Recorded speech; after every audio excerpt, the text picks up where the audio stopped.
On today's episode of Locked On Canadiens, Imam from Gameover Montreal joins us to figure out if we are making too much of the coaching conversation.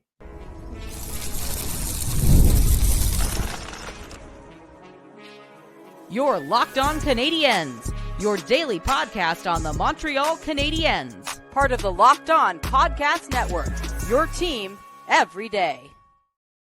Hello and welcome to episode 1183 of Locked On Canadiens. Thank you for making us your first listen of the day and for subscribing wherever you get podcasts and here on YouTube. Doing so supports the show and make sure you don't miss an episode. Today's episode is brought to you by FanDuel.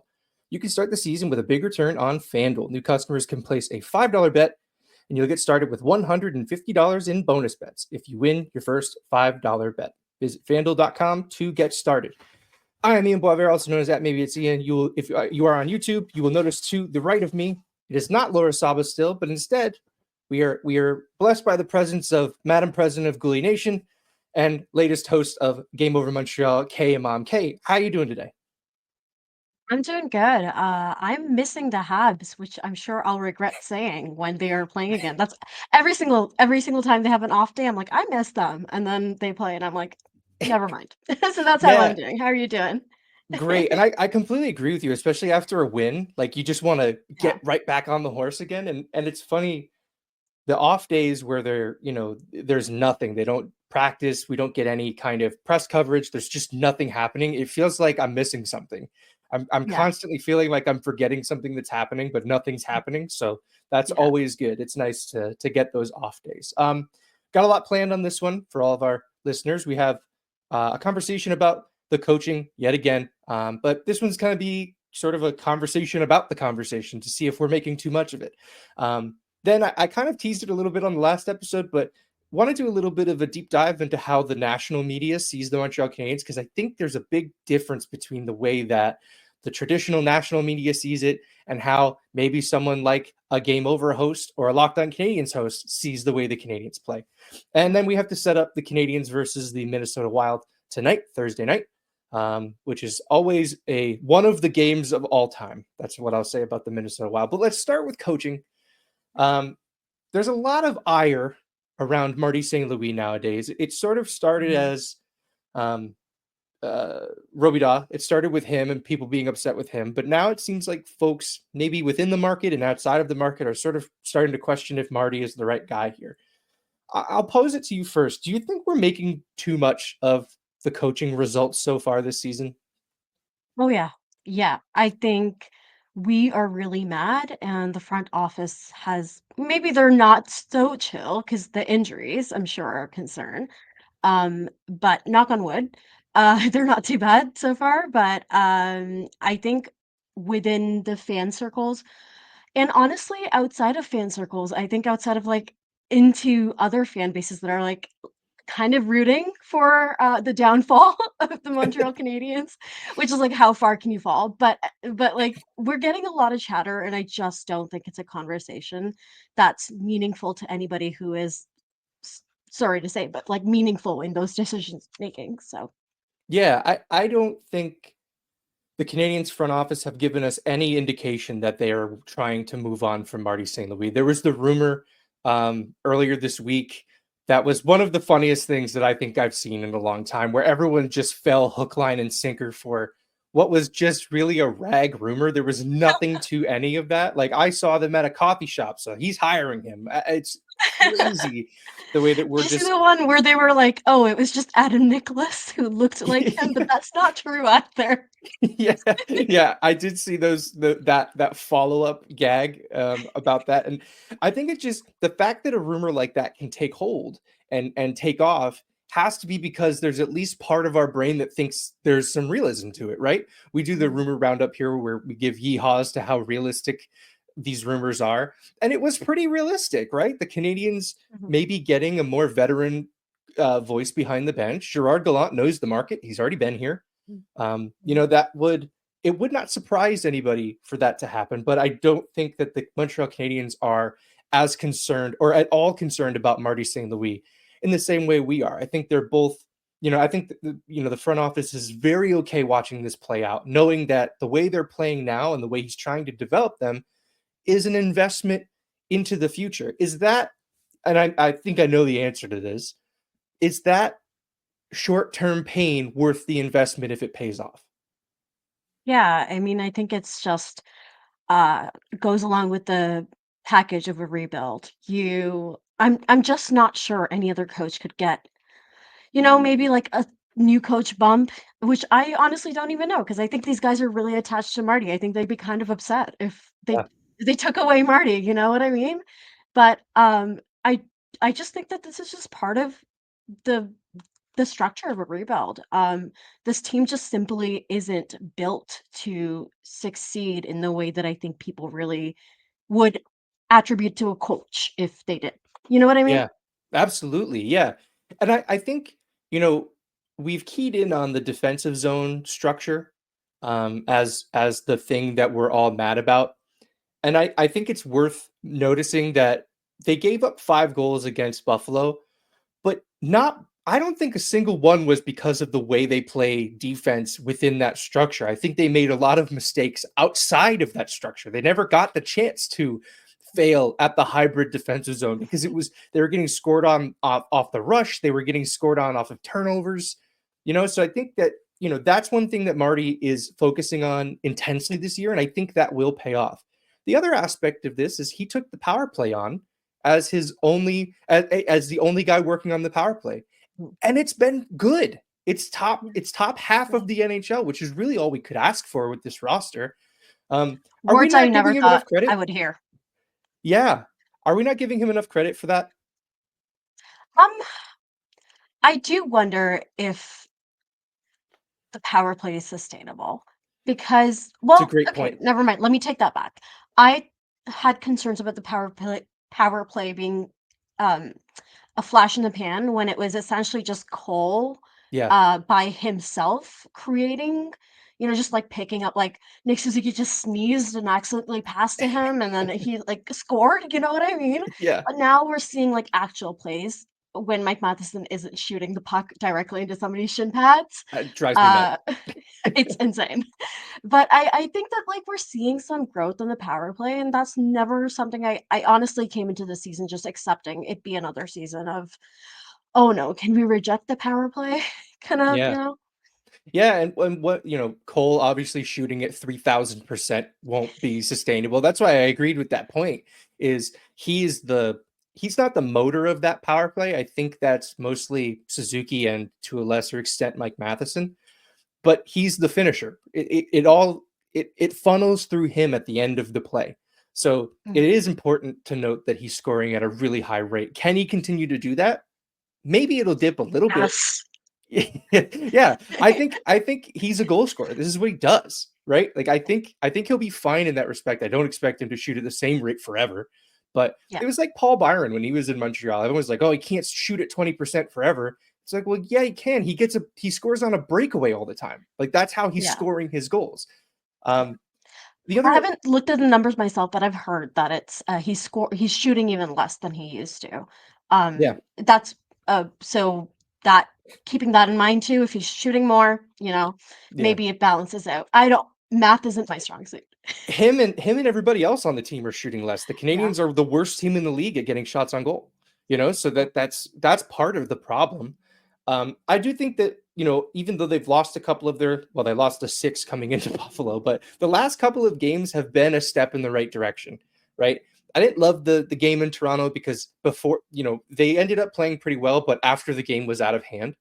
Um, the Buffalo game was pretty good. The New Jersey game I thought was very good. I think that should people should be looking at the process here instead of the results. And the process of those last few games, Buffalo game was a little hairy, but the process feels right.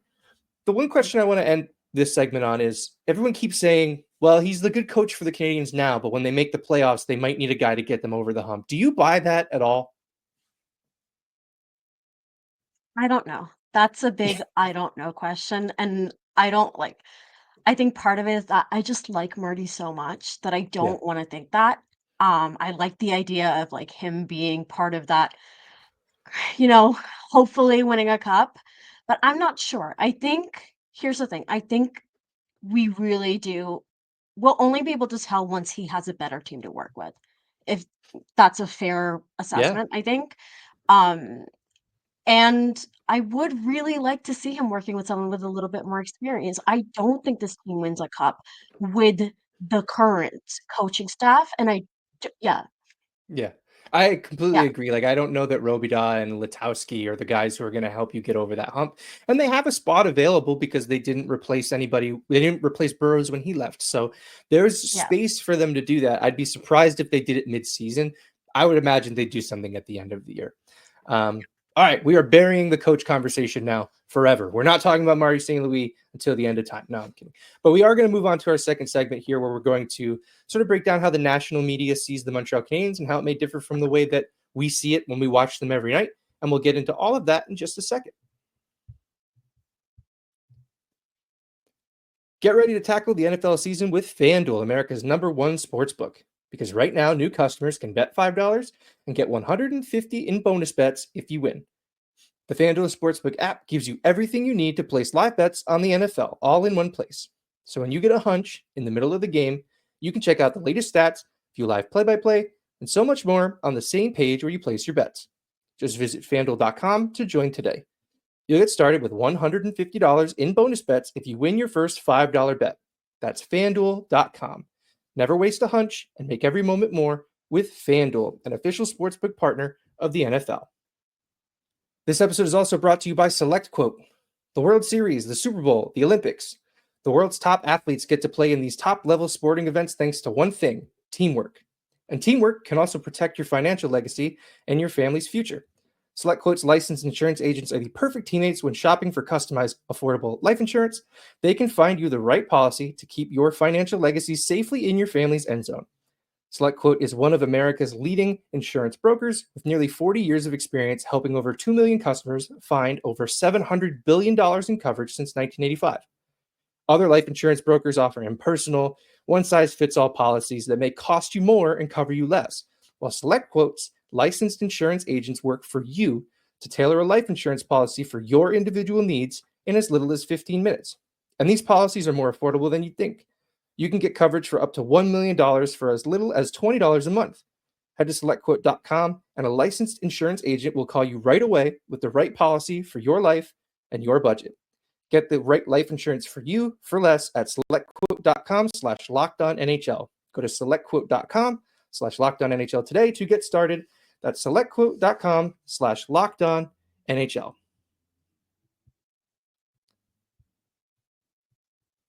All right, we are back, and it's time to talk about other media outlets that don't know who we are. This conversation has spawned from two main things.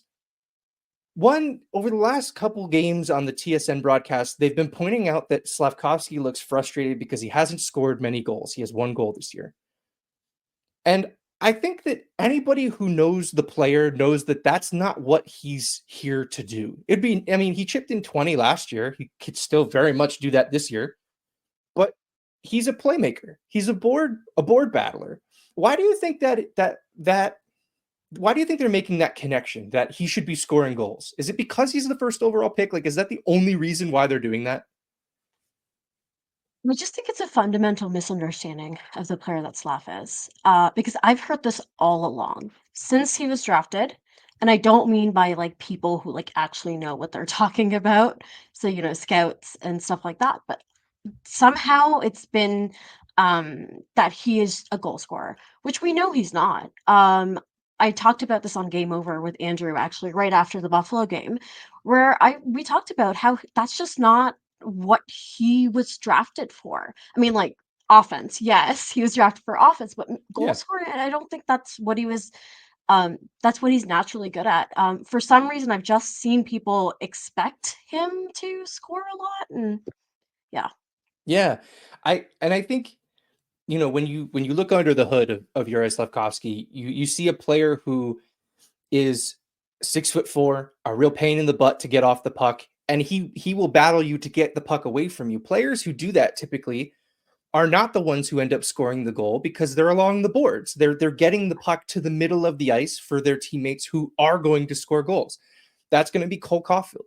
That's going to be Patty Laine at some point. That's going to be Ivan Demidov at some point, right? Like Yeah. that's the vision the Canadiens should have for him. I think that's what they see in Mhm. Juraj Slafkovsky, and they should, because he's really good at that. He's come into his own, just building a likeness of himself by playing really tough along the wall, something that Montreal Yeah. hasn't done particularly well in a very long time. Um, Mhm. do you think any of that matters to the player? Do you think Slavkovsky is hearing them talk about how he has only one goal, and do you think it bugs him? He's only human, you know? I'm sure it's both hearing it and also internally. And I think that's just across the board for our forwards because they know we've been losing and we've been losing with an insane goal differential. I believe their sixth loss or against Toronto put them at the lowest goal differential. So Yeah, yeah, I think that all the offensive players are like, yeah, maybe we should be, I don't know, putting the puck into the net so we can win. yeah, But I don't think it's particularly that. I think Slav has a good understanding of the player he is. I think that's one of the things that is really pleasant about him that I didn't realize when we first drafted him, which I think we all had a lot of misconceptions about him. I think that's fair to say. yeah, Something that we learned is that like he's pretty intelligent when it comes to understanding the game and understanding who he is. And I think Marty's done a really good job with that. So I don't think he necessarily thinks that he should be scoring a lot, but I think he thinks that like he should be producing more. yeah. I think that's such a great point. He seems so comfortable in his own skin, right? Like he knows exactly who he is, and he's just trying to become the best version of that. I think that's why they picked him. They know that he's the kind of player who can dominate in Montreal because none of that other stuff matters. I'm sure, of course, he wants to be scoring more goals, but it's not going to keep him up at night. He's gonna be Uri Slavkovsky every time he touches the puck. The other guy who is going to be himself whenever he touches the puck is Lane Hutson. And this week, I Yes. saw a former player on a Toronto radio show say that he should be sent to the American Hockey League because he cannot play defense. And I know why they're saying that, because he got turnstiled by William Nylander in the Toronto game, and so did three other Montreal Canadiens. And he pointed at the 20-year-old and said, "Your fault." I don't really even, I think this is just going to be a rant session, because I don't think there's any reasonable way you could watch Lane Hutson play and say there's no reason he should be in the NHL. That to me is like malpractice in broadcasting. Mhm. Yeah, to me, it's genuinely not a first of all, not a great idea because, and I kind of get this perspective a little bit from Arpin Basu and Mark Godin, I think, Yep. on the Basu Godin notebook, where they kind of talked a little bit about how the AHL isn't like the goon league, to put it the nicest away, put it Yeah, away, um, anymore, like, the way that it was, like, so intense, but they still are really physical, which I'm absolutely. not feeding into the Lane Hudson can't handle the physicality of the NHL, but I think that, like, I don't wanna put him in "danger," quote, unquote, you know what I mean?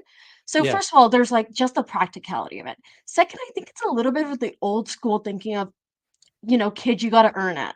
Which he's earned it already. He doesn't need to earn it in the AHL because he's shown in the NHL. So, yeah, I agree. It's a rant. I also am really annoyed about that. Yeah, he played 30 minutes in a game earlier this season. I just don't think they're paying attention. I just don't think that there's any, the fact that a Toronto radio show is saying that after a game against the Leafs, and I can't imagine they said anything about Mike Matheson, who's had a really, we are big Mike Matheson people here at Locked On Canadiens. Yes. It's been a tough couple weeks for us. It's really tough to defend the way he's playing, Yeah. and he doesn't Exactly. get the same kind of ire from the media, because Mhm. he's not Lane Hutson. He's not this 20-year-old rookie who we were all saying and still saying that he could win the Calder Trophy.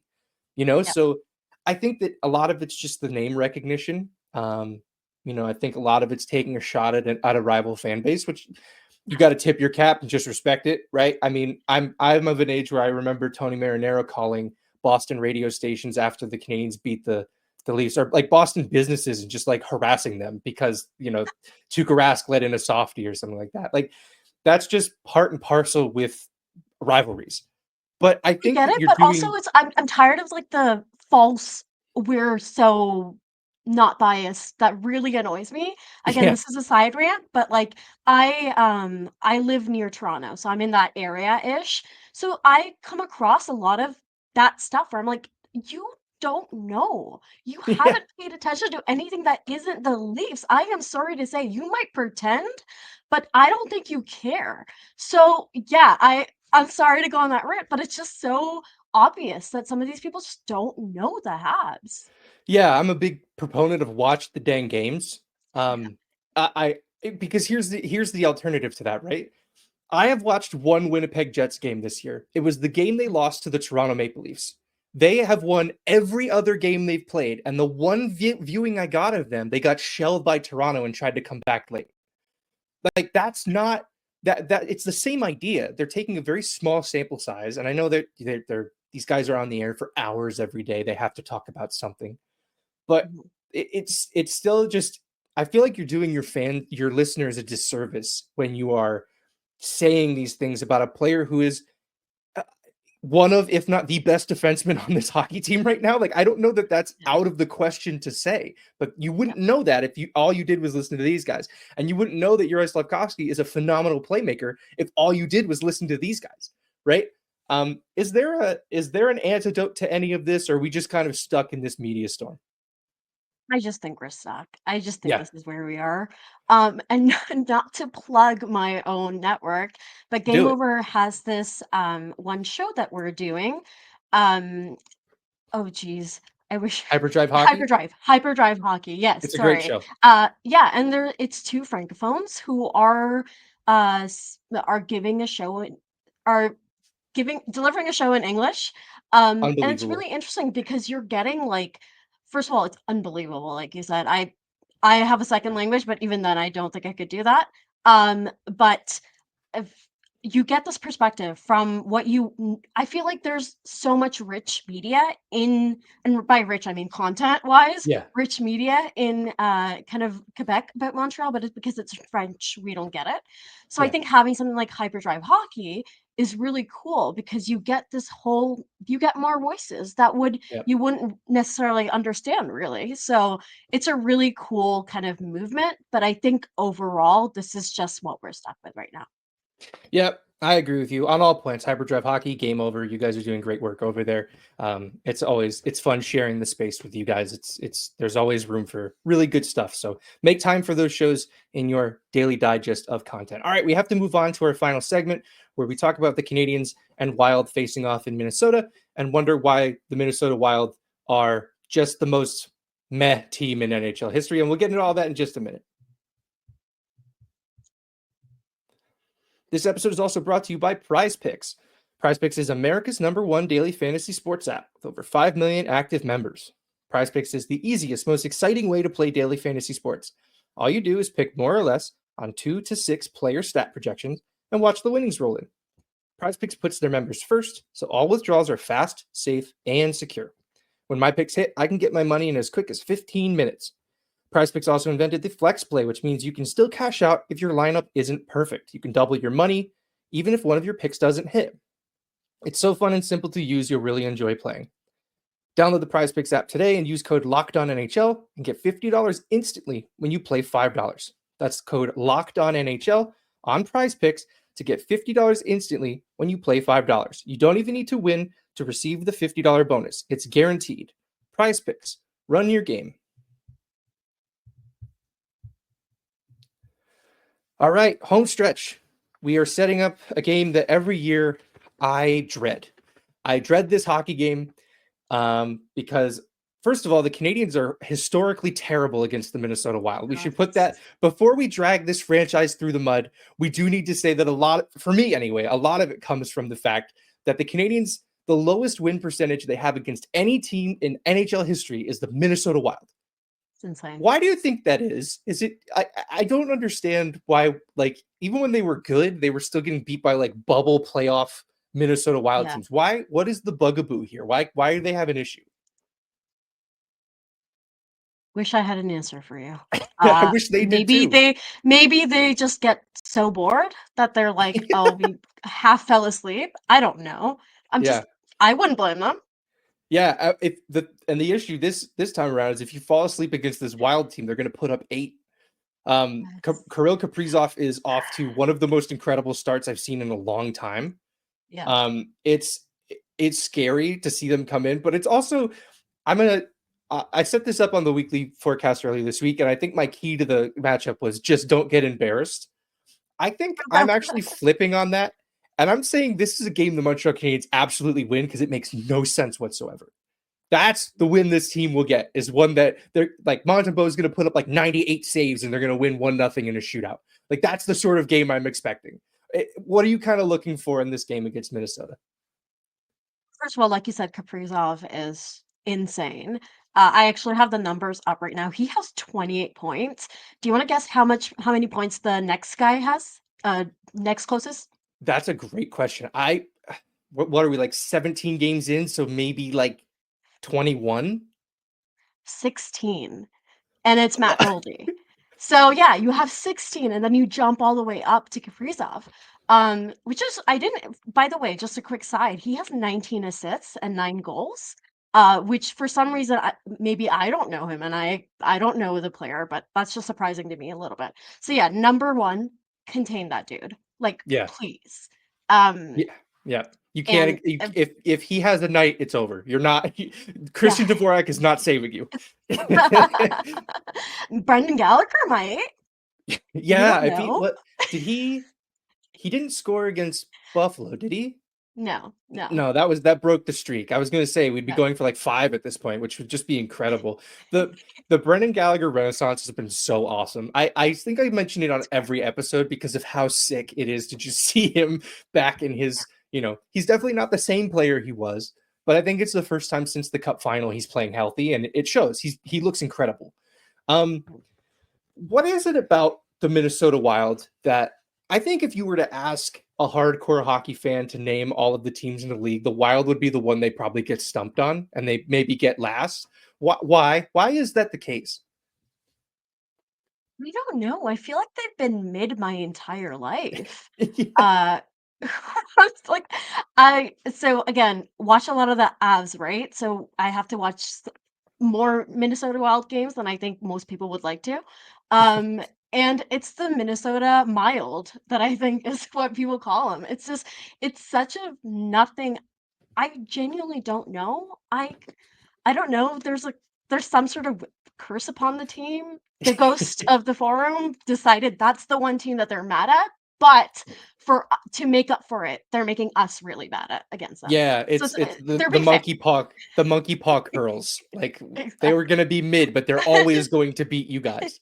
That's sort of how I feel about it too. I dread this game because it's always an 8 o'clock start, which means it's always going to end an hour later. And we do the show after the game as you guys do. And it just, man, I don't want to talk about the Minnesota Wild anymore. I don't want to do it. I hate the NHL schedule and that we have to play every team twice. Stupid. Let's get back to Yeah. divisional games, please. And I hate that like we have to go into every building once. I understand why, because there's Canadiens fans everywhere. There's Rangers fans everywhere. You want to get them in their home markets, but man, do we have to? Like I don't wanna. Like I'm this is the thing where I'm like a toddler about. I'm just like sticking my feet in the sand and saying, no, I'm not Yeah. budging on this. Yeah. Yeah. No, I get it. Listen, and if you think about it, isn't it cruel to make Canadians fans in Minnesota have to watch that? Like, isn't it not? It's mean. So why don't we just skip that one? I just think that we should do that. Yeah, call the game because of rain, and people will be like, yeah, I believe it. That's fine. All right, let's move on. We have to get to our trivia question from Yes. yesterday, and then we'll pose a new one to our listeners. Yesterday's question was in honor of Shea Weber being inducted into the National Hockey League or the Hockey Hall of Fame. It's not the Yes. National Hockey League Hall of Fame. That would be Most people forget brutal. that one. Yeah, that would be stupid. That's a stupid thing to think about. Shea Weber scored his first goal as a Montreal Canadien on October 20th, 2016, against the now defunct Arizona Coyotes. Who had the assists on the goal? Do you have a guess on this, Kay? No, because I'm a coward and I don't want to be wrong. A completely reasonable answer. Garland 6850 on YouTube. He got the question correct. It is Andre Markov and Thomas Plekanec on the power play. That was that era of the Canadiens. It went from Plekanec to Markov over to Weber for that one timer. I Those were thought the it days. might be a guy with a capital A and G. Yeah. But no, those are like actual guys. So Yeah, those are dudes. fun. We go from guys to dudes. Those are dudes. This next question is my sicko question of the week. If you end up getting this right, and we won't answer it on this episode, you got to come back on Friday to get the answer. Name the guy in honor of Montreal playing Minnesota. This is the career path he followed. Minnesota, Montreal, Edmonton, Colorado. Minnesota, Montreal, Edmonton, Colorado. So put the answer down in the comments if you have it. We'll pin whoever gets it right, and we'll share your name on the broadcast so people know who you are. But that is going to do it for us on this one. Kay, where can people find you and your work? So you can find me on Gameover. We do post-game shows every Montreal Canadiens game. You can find me on Blue Sky because I'm trying to make the move there at Line Composition. That's a new one, but you can also find me on Twitter at K_IMW. And just really quickly, I just want to say, sorry, Shea Weber belongs in the Hall of Fame. Just want to say that. Yep. Yeah, that was the whole last segment on yesterday's episode, was just me saying, I saw it. It's great. This guy absolutely deserves to be here. It would be a travesty if he didn't make it in. Great. Well, that's going to do it for us today on Locked On Canadiens. Thanks so much for listening and for making us your first listen. For your second listen, find Locked On Fantasy Hockey, become a fantasy hockey expert, and get the edge over your league mates with daily tips from Steal and Flip. Find Locked On Fantasy Hockey and Locked On Canadiens on YouTube or wherever you listen to podcasts. We are making the jump over to Blue Sky just as Kay is. Follow the show at Locked On Canadiens. Me at maybe it's Ian, lower at the active stick. We kept everything the same. You should be able to find us over there. We're also on TikTok now. Follow us at Locked On Canadiens. I'm trying to post teasers for the show the night before the show goes up, so you'll get a quick 60-second snippet of the show before anybody else. Thanks for tuning in, and we will see you tomorrow.